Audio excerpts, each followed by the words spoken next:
So we started about 2.5 years ago.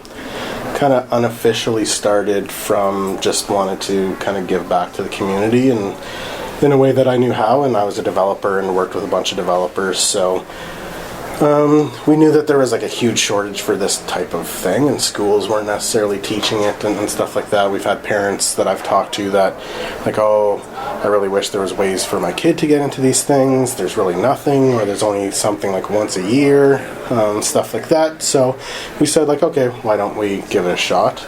I think like 3 kids showed up the first time, but enough that they came, they loved it. They're like, oh, we're going to tell our buddies. So we kind of said, okay, let's keep on going. So we did that for like 1.5 years, a little bit longer. And then we said, okay, we really kind of got something here. So about 6 months ago, we incorporated as an actual nonprofit. And now that we're a nonprofit, now we're starting to apply for grants, looking for funding, things like that. And it's kind of grown into what you see today. And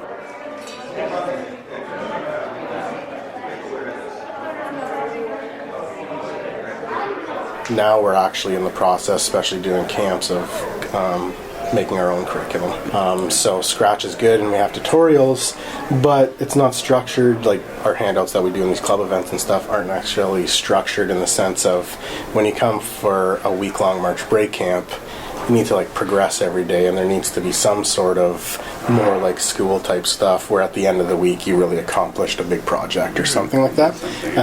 And we're actually working on that as we speak. So here they kind of do their own thing. We kind of guide them, but since it's more around like a club and it's not like a teacher standing in the front of the room, we have to kind of let them just learn on their own and dabble. And we have some kids that come and never come back and realize like this just isn't for me.